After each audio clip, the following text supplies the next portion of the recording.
অনেকদিন পর তো তুই বাড়ি ফিরলি, গরুর বাজার তো তোর চেনা হয়েই গেছে। চ বাড়ি গিয়ে দেখি গে তোর ছোট ভাই কোনো গন্ডগোল পেয়ে বসে আছে। বা তুমি কোনো চাপ নিও না, ইংল্যান্ডে কি বাল ছাপাতে পড়াশোনা করেছি, তোমার একটা লেভেল আছে না। আমি তো ভুলেই গেছি তুই একটা বড় বাল হয়ে উঠেছিস। আব্বা তোমার এখন অসম্মান করে সবটা গেল না। আব্বা দাঁড়াও দাঁড়াও, তুমি আব্বা কিন্তু কাজটা ঠিক করলে না। আমার না জানিয়ে বড় ভাইকে নিয়ে মেয়ে দেখতে গেলে আমার একটু জানানোর প্রয়োজন মনে করলে না। যেখানে আমার সম্মান নেই সেখানে আমার কোনো কাজ নেই। যেটা ভালো বুঝবি সেইটা কর। কেউ জানি আর বউ নেই তার কেউ নেই। তোর মা তো আর দুনিয়ায় নেই, তাই বলে তোরা আমার নেই। ওই আছি ভাড়া থাকা। তুমি এখন কথাটা খারাপ বলে। কোন বারে তুই বক্কারের সাথে একদম মিশিস নে, এর সাথে থেকে থেকে তুই একদম এর মতো নষ্ট হয়ে গেছিস। যেখানে খাচ্ছিলি যেই কাজ করে ইংল্যান্ডে, তুই ওখানেই চলে যা, ওরম করেই খা। এর সাথে একদম মিশিস নে, পুরো এর মতো নষ্ট হয়ে যাচ্ছে। আব্বা তুমি আমার বিয়ে দিন না, ঠিক আছে, মিয়া ভাইয়ের জন্য মেয়ে দেখতে গেলে আমার একবারও নিয়ে গেলে না।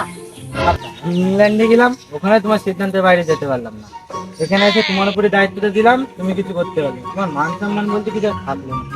এ মনে ওদের দুধ ভাইয়ের যে আমি বিয়ে দেবো, তুই তো বিয়ে করে সেই ইংল্যান্ডে চলে যাবি, আর এর বিয়ের পরের দিনই আলাদা খাবে। আমি বুড়ো ছাড়া মানুষ, কবে খাতি দেবে কি না দেবে, তুই থাকবো খুনি বালির চাপাতে মেরে দেবে। আর তুই সেই ইংল্যান্ডে এসে দেখবি এই টিপ স্বপ্নে সব জমি লিখে নিয়েছে, সেই বুড়ো পালাটুকুই পাবে আর কিচ্ছু পাবে না। আব্বা তুমি এই সিদ্ধান্তের উপরে এতদিন এটকে ছিলে। তুমি আমার এক্ষুনি বিয়ে দিয়ে দাও, রাত দুপুর বেলা আমি শ্বশুর বাড়ি গিয়ে থাকবো, ঘর জামাই থাকবো শ্বশুর বাড়ি গিয়ে, কিন্তু তোমার সম্পত্তি আমার লাগবে না। কিন্তু তুমি যেদিনকে পটল তুলবা, তুমি সেই ফিনিশ হয়ে যাবা, তারপরে আমরা দুই ভাই এসে এই সম্পত্তিগুলো ভাগ করে নেবানি। ও তোমার কোনো টেনশন নিতেন না, আমি শ্বশুর বাড়িই থাকবানি। আরে তুই চাপ নিস নে, আমি সব সম্পত্তি তোর নামে লিখে দেবো। এই বারোচুদার নামে লিখে দিয়ে আমি ভাত হারাতে চাইনি। আমি সব সম্পত্তি তোর নামে লিখে দেবো, তোর বউ তুই আর আমি ইংল্যান্ডে চলে যাবো। আব্বা তাই হবে কোনো। হ্যাঁ হ্যাঁ হ্যাঁ হ্যাঁ, আর আমার কোনোদিন যদি একা লাগে সেই বিষয়টা মাথায় নিবি।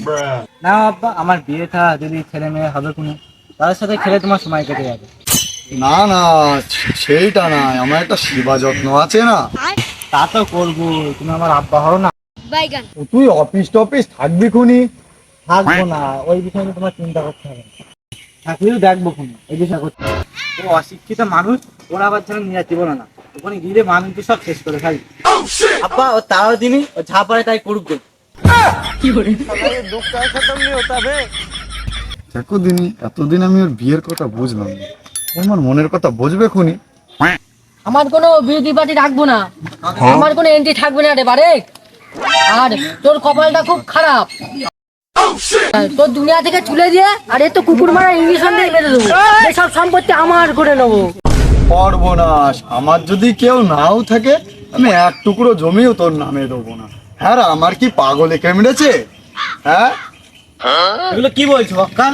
হ্যাঁ কি বলছো এসব? বাবা তোমার সাথে ইংল্যান্ডে থাকবে। এই শালা এই, তুই সেই আবার ওই ভাষায় কথা বলছিস? তোর ইংল্যান্ডে পৌঁছে দেবো, তারপর তো তোর তার আগেই পুরো ক্লোজ করে দেবো ভাই।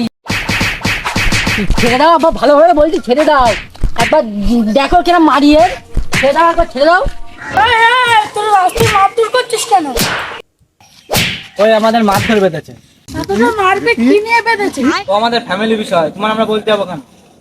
মারামারির যা ভাব, মনে হচ্ছে মার্ডার হয়ে যাবে।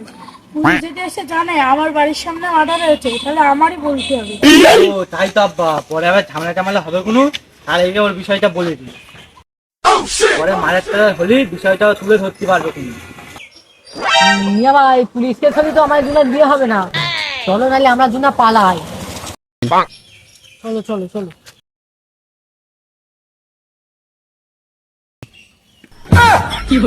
পুরো আমে দুধি মিশে গেলি আর আমি আটি গড়াগড়ি খাচ্ছি।